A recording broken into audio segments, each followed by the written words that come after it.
Ahmedabad RTO કચેરીમાં school વર્ધી એસોસિએશનની બેઠક મળી હતી। આ બેઠકમાં સ્કૂલ વર્ધી એસોસિએશનના પ્રમુખ સહિતના આગેવાનો હાજર રહ્યા હતા।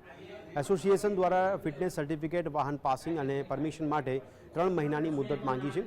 આરટીઓ અને વર્ધી એસોસિએશન વચ્ચે ચર્ચા થઈ હતી, ત્યારે ચર્ચાના અંતે હડતાળ પૂર્ણ કરવાનો નિર્ણય લેવામાં આવ્યો છે। બેઠકનો સુખદ અંત આવ્યો। આરટીઓ જે પટેલ સાથેની બેઠક બાદ હડતાળ સમેટવામાં આવી। સ્કૂલ વર્ધી એસોસિએશન સાથે બેઠક બાદ આરટીઓ જે પટેલે જણાવ્યું કે બાળકોની સલામતી સાથે બાંધછોડ કરવામાં આવશે નહીં। 45 દિવસમાં પરવાનગી આપવાની કામગીરી કરવામાં આવશે। રોડની 200 થી 250 ગાડીઓનું રજીસ્ટ્રેશન થશે। વાહનો અંગેના 2019થી ચાલતા નિયમ જારી જ રહેશે। મંજૂરી વગરની ગાડીમાં ઘટના બને તો વાહન ચાલક જવાબદાર રહેશે।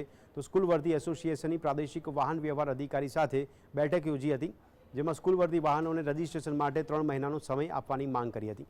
તેમજ ફિટનેસ સર્ટિફિકેટ, પાસિંગ, રજીસ્ટ્રેશન પ્રક્રિયા ઝડપી બનાવવાની પણ માંગ કરવામાં આવી હતી। ગૃહમંત્રી સાહેબે અમારી જે રજૂઆતો હતી એમાં એમને દરમિયાનગીરી કરીને અમને 45 દિવસનો સમય આલેલો છે કે તમારા વાહનો કાયદેસર કરાવી લેવાના।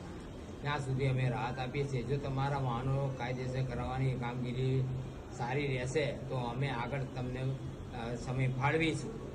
તો મારું બી આજે જે અમારી હડતાલ હતી એ આજે અમે હડતાલ અમારી સમેટી લઈએ છીએ। સલામતી માટે કોઈ પણ બાંધછોડ થઈ શકશે નહીં। જે નિયમો છે એ નિયમો મુજબ કાર્યવાહી કરવાની થશે અને તમામ એસોસિએશનના હોદ્દેદારો અને પ્રમુખશ્રી સંમત થયા છે કે અમે 45 થી 60 દિવસ સુધીનો સમય આપવામાં આવે એ માટે અમે તૈયારી દર્શાવી છે। એ સમય દરમિયાન એ લોકોએ તમામ પ્રક્રિયાઓ પૂર્ણ કરવાની રહેશે। અત્રેની કચેરીએ અથવા રાજ્યની તમામ જગ્યાએ જ્યાં જ્યાં એ લોકોએ પરમિશન લેવાની છે પરમિશન આપવાની રહેશે અને પરમિશનો લીધા પછી એ લોકો બાળકોનું પરિવહન કરી શકશે।